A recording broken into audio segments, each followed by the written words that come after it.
Alhamdulillah, alhamdulillahilladzi arsala rasulahu bil huda wa dinil haq liyudhhirahu ala dini kullih wa kafa billahi syahida. Asyhadu an la ilaha illallah wa asyhadu anna Muhammadar Rasulullah.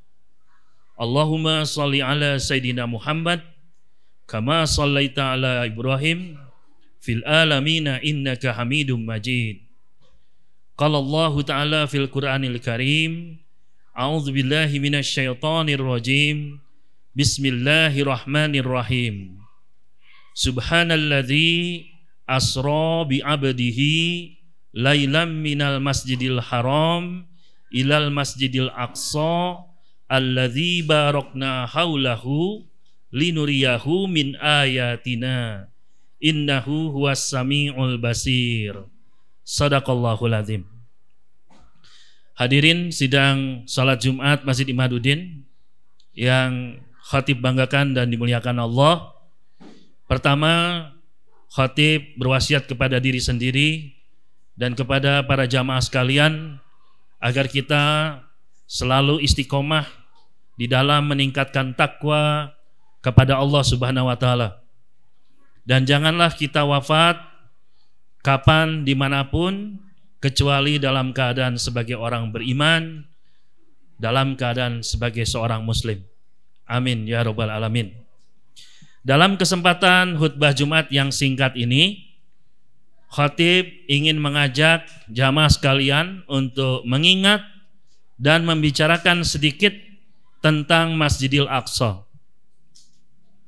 Kita sudah familiar sejak kecil dengan Masjidil Aqsa. Masjidil Aqsa itu luasnya kira-kira 17,5 hektar. Jadi bukan bangunan, melainkan satu komplek yang paling tidak di dalamnya ada 2 bangunan utama, yang sebelah selatan mengarah ke arah kiblat, dan disitulah imam sholat biasanya berdiri. Itu kita sebut sebagai Masjid Umar karena didirikan oleh Umar bin Khattab sebagai khalifah pada saat itu. Nah, gedung atau bangunan Masjid Umar ini yang sering salah diartikan sebagai Masjidil Aqsa. Padahal dia hanya bagian dari komplek Masjidil Aqsa. Nah, kemudian ada bangunan kedua yang kita sebut sebagai Dome of the Rock atau kubah batu. Bangunan segi 8 atau oktagon di sebelah utara dari Masjid Umar. Nah, Dome of the Rock ini didirikan oleh khalifah dinasti Umayyah bernama Malik ibnu Marwan, dan Dome of the Rock sampai hari ini menjadi ikon kota Yerusalem. Nah, demikian secara geografis Masjidil Aqsa berada di dalam kota Yerusalem. Kota Yerusalem bagian daripada wilayah Palestina yang kita sebut tepi barat dari Sungai Yordan atau bahasa Inggrisnya West Bank. Dan Palestina sendiri bagian daripada wilayah yang disebut Allah dan Rasulullah SAW sebagai negeri Syam. Negeri Syam adalah gabungan yang hari ini wilayah Palestina, Syria, Lebanon, sebagian Yordan. Baik, itu kira-kira letak geografis dari Masjidil Aqsa, dan sekali lagi dia merupakan komplek yang luasnya 17,5 hektar kira-kira, bukan bangunan. Nah, hal kedua yang ingin kita bicarakan, apa keistimewaan Masjidil Aqsa ini? Sehingga kita setiap diri umat Islam harus peduli, harus merasa terikat dengan Masjidil Aqsa. Paling tidak ada 5 keutamaan dari Masjidil Aqsa. Yang pertama, Masjidil Aqsa adalah masjid kedua yang dibangun di atas muka bumi. Masjid pertamanya adalah Masjidil Haram, masjid kedua adalah Masjidil Aqsa. Ada sebuah hadis diriwayatkan oleh Imam Ahmad. Untuk akurasi saya akan bacakan bahasa Indonesianya. Abu Dzar Al-Ghifari, sahabat Rasulullah, pernah bertanya kepada beliau sallallahu alaihi wasallam, "Wahai Rasulullah, masjid apakah yang pertama diletakkan oleh Allah di muka bumi?" Beliau bersabda, Masjidil Haram. Abu Dzar bertanya lagi, kemudian apa? Lalu Rasulullah SAW menjawab, kemudian Masjidil Aqsa. Kemudian Abu Dzar bertanya lagi, berapa lama jarak di antara kedua masjid itu dibangun? Rasulullah menjawab 40 tahun. Jadi di muka bumi ini setelah Masjidil Haram, Masjidil Aqsa yang dibangun.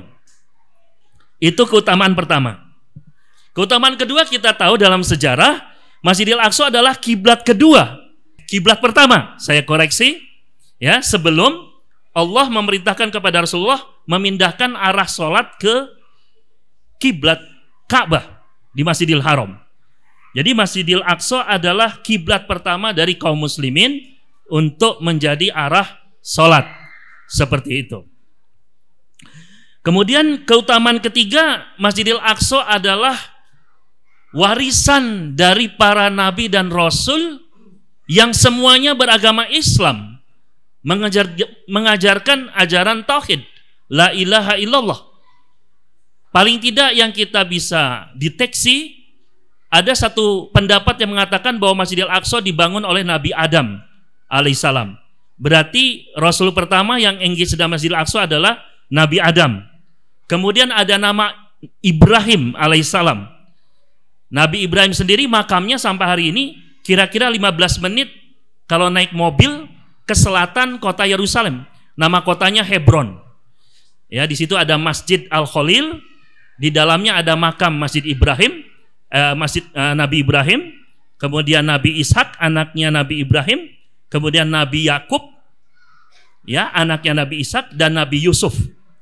Tahun 94, seorang Zionis ekstrim namanya Goldstein di sholat subuh, dia menembakkan senjata otomatisnya itu ke jamaah sholat subuh di Masjid Al-Khalil itu. Walaupun dia diadili, tapi setelah peristiwa itu Masjid Al-Khalil itu dibagi dua, setengah jadi masjid, setengah jadi sinagog Yahudi oleh penjajah Zionis Israel. Sehingga kalau kita hari ini berziarah ke Masjid Al-Khalil, kita hanya bisa berziarah ke makam Nabi Ibrahim dan Nabi Ishak. Sementara makam Nabi Yakub dan Nabi Yusuf ada di wilayah yang sekarang dijadikan sinagog. Kita percaya bahwa sebenarnya arah strategik dari Zionis akan menjadikan semua masjid itu menjadi sinagog. Ya.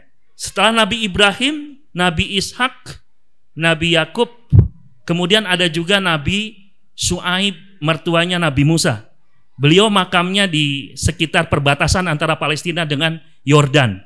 Kemudian Nabi Musa bersama Nabi Harun, walaupun tidak bisa membawa Bani Israel masuk ke Yerusalem, tapi beliau sudah sampai kepada wilayah Palestina, walaupun tidak masuk Yerusalem.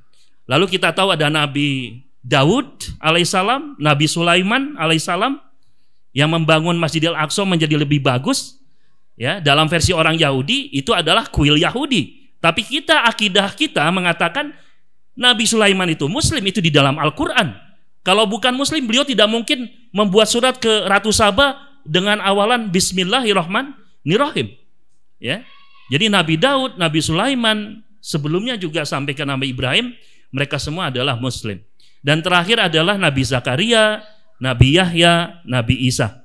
Ya, itu semua rasul-rasul yang mewariskan Masjidil Aqsa itu untuk kita kaum muslimin. Ya. Nah, yang keempat, keutamaan Masjidil Aqsa adalah tempat Rasulullah Isra dan Mi'raj.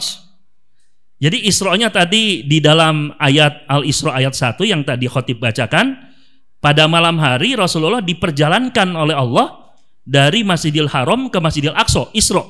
Lalu di Masjidil Aqsa diterbangkan ke Sidratul Muntaha, itu Mi'raj.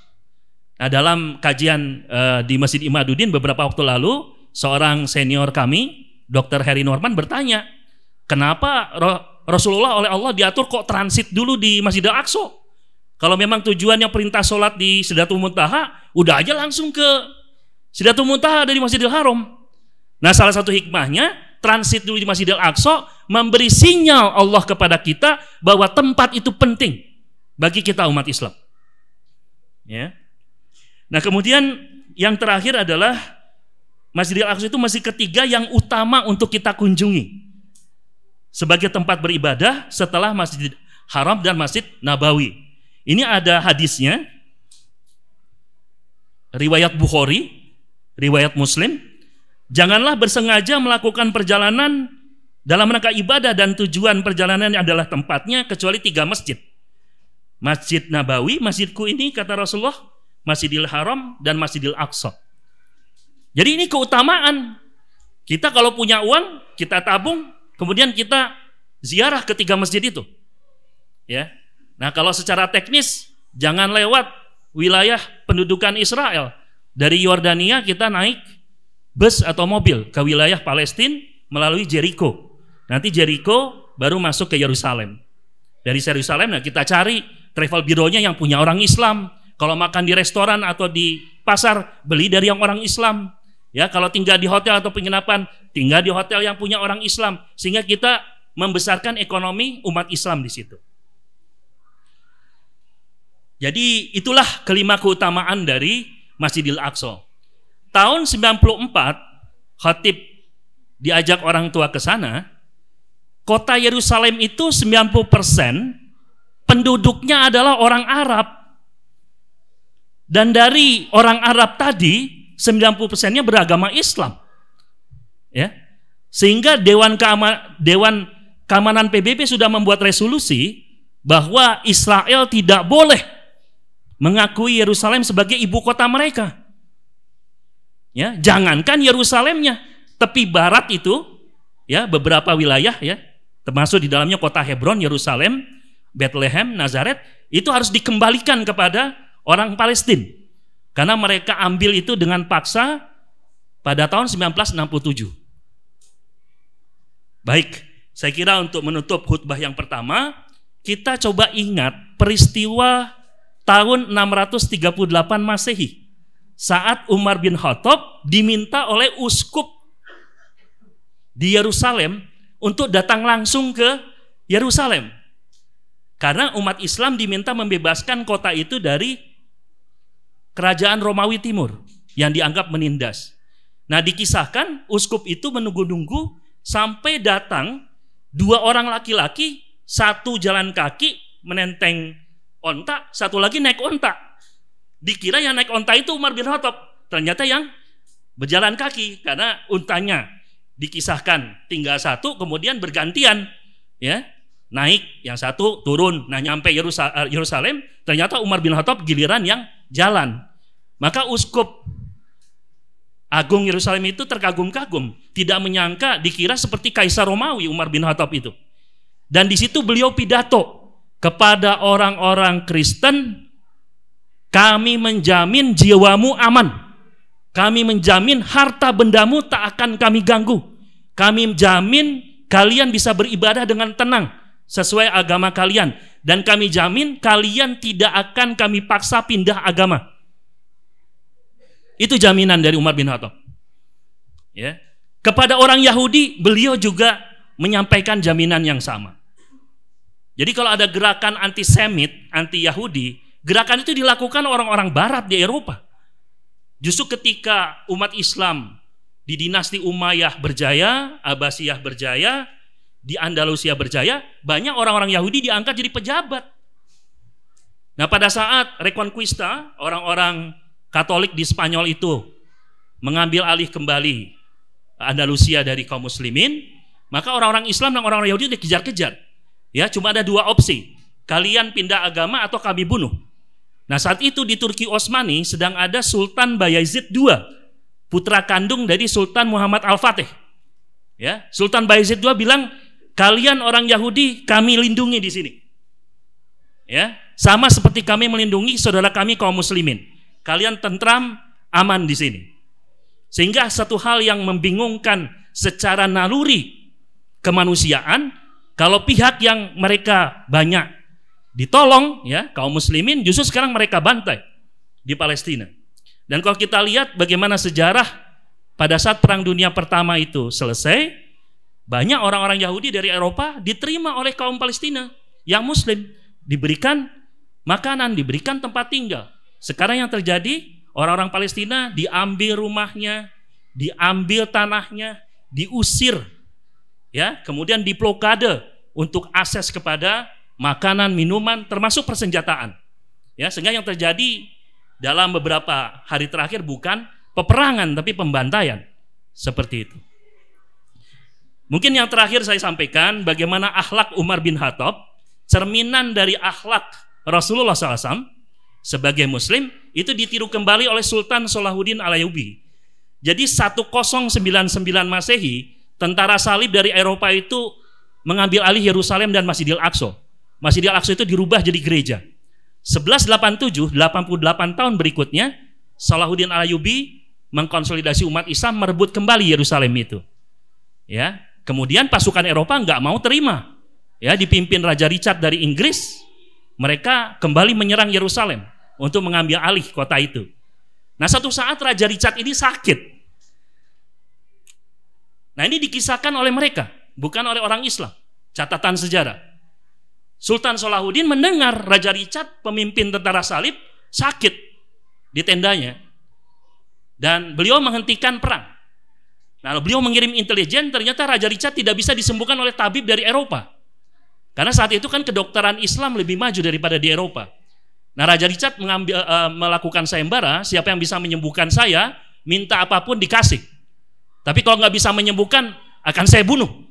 Karena Raja Richard terkenal kejam, makanya gelarnya Richard yang berhati singa, Lionheart. Nah, tiba-tiba datang ke perkemahan Raja Richard, 2 orang tak dikenal, dan dengan izin Allah sembuh Raja Richard. Ketika ditanya mau pengen apa, nggak pengen apa-apa, kami udah senang. Paduka sudah sembuh. Siapa Anda? Ternyata yang menyembuhkan adalah Sultan Salahuddin Al-Ayyubi sendiri. Karena beliau selain sultan juga seorang tabib, ahli kedokteran. Maka gegerlah semua perkemahan itu. Ternyata yang menyembuhkan adalah musuhnya. Lalu Raja Richard bertanya, mengapa engkau melakukan itu, Salahuddin? Saya adalah Muslim. Saya dikasih Allah perintah, dicontohkan Rasulullah, kalau ada yang sakit, tolong untuk sembuhkan. Nah, tadi Paduka sakit, saya coba sembuhkan atas izin Allah, Paduka sembuh. Besok kita ketemu lagi di medan pertempuran. Luar biasa. Coba bandingkan dengan apa yang dilakukan penjajah Zionis saat ini kepada bangsa Palestina. Pukul rata semuanya. Enggak perempuan, enggak laki-laki, enggak anak kecil. Dibunuh semuanya. Sampai sekarang kurang lebih sudah 7.000 orang yang syahid di situ. Demikian khutbah pertama. Barakallahu fikum. Alhamdulillahirabbil alamin. Asyhadu an la ilaha illallah wa asyhadu anna Muhammadar Rasulullah. Allahumma sholli ala sayyidina Muhammad. La haula wa la quwata illa billahil aliyil azim. Hadirin, mari kita selalu bertakwa kepada Allah dan jangan sekali-kali kita wafat kecuali dalam keadaan sebagai seorang muslim. Di khutbah kedua ini secara singkat khatib ingin menyampaikan 2 kesimpulan. Kesimpulan pertama, kalau kita yakin Masjidil Aqsa itu memang tempat mulia dan punya keutamaan bagi kita umat Islam, apa yang bisa kita bantu saudara-saudara kita di Palestina itu? Karena mereka yang berjuang menjaga Masjidil Aqsa itu. Kita karena persoalan jarak tidak bisa langsung datang ke sana. Yang bisa kita lakukan paling tidak 3 hal. Yang pertama, kita support dengan doa, karena Allah bilang doa adalah senjata orang-orang beriman. Kita selalu berdoa. Nah, karena itu setelah sholat Jumat kita mari sholat gaib untuk saudara-saudara kita yang syahid di Palestina, khususnya di Gaza. Yang kedua, kita dukung dengan uang, dengan logistik. Nah, kita tahu ada beberapa organisasi Islam yang terpercaya, ya, salurkan lewat mereka. Jangan ragu, ya. Jangan terpancing hoax bahwa nanti dananya nggak nyampe. Insya Allah nyampe. Ya, berapapun yang kita punya uang, kita dukung dengan uang. Dan yang ketiga adalah tekanan ekonomi dan politik. Tekanan ekonomi dengan boikot produk-produk dari Zionis Israel. Ya, saya kira tidak sulit kita melakukannya itu. Itu efektif dan itu sah. Ya, itu bukan kejahatan kemanusiaan, itu mekanisme normal di dalam tindakan ekonomi. Dan terakhir adalah tekanan politik. Kita minta presiden untuk secara istiqomah menunjukkan sikap dan tindakan yang mendukung Palestina di nasional maupun di forum internasional. Dan nanti 2024 kita pilih presiden juga yang mendukung perjuangan bangsa Palestina. Kenapa? Karena Apa yang dilakukan Zionis Israel bertentangan dengan Pancasila, bertentangan dengan pembukaan Undang-Undang Dasar 1945. Paling tidak di paragraf pertama, bahwa sesungguhnya kemerdekaan itu adalah hak segala bangsa, dan oleh sebab itu maka penjajahan di atas muka dunia harus dihapuskan karena tidak sesuai dengan pri kemanusiaan dan pri keadilan. Ya, jadi mendukung Palestina bukan karena komitmen kita sebagai Muslim, tapi sebagai bangsa Indonesia yang berpancasila dan ber-UUD 1945. Sebagai penutup, kita sebagai umat Islam bisa meniru Sultan Salahuddin Ayyubi. Jadi Sultan Salahuddin Ayyubi itu 88 tahun setelah Masjidil Aqsa dan Yerusalem itu direbut oleh tentara salib, diambil kembali, dibebaskan kembali. Nah, Zionis Israel ini ambil Yerusalem itu tahun 1967. Kalau kita ambil 88 tahun ke depan, maka kita seharusnya bisa membebaskan Masjidil Aqsa itu di tahun 2055. Kira-kira 32 tahun dari sekarang. Ya. Apa syaratnya untuk kita bisa menang? Ada 3, kata Rasulullah. Yang pertama, iman kita harus dibenerin dulu. Kita perkuat. Salah satu indikatornya adalah sholat subuh kita sama banyaknya dengan jamaah sholat Jumat kita. Seperti itu. Yang kedua, setelah beriman kuat apa? Ukhuwah. Di antara umat Islam harus berukhuwah. Antara negara-negara yang mayoritas Muslim harus berukhuwah yang kuat agar kompak. Dan terakhir, kita selalu meminta pertolongan Allah. Karena Allah lah sebaik-baik pembuat makar.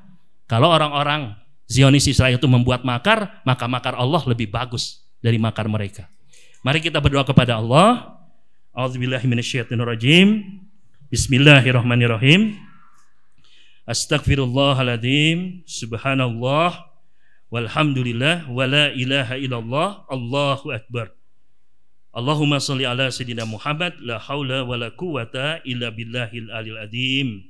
Allahumma gfirli wali walidayya warhamhuma kama rabbayani shaghira.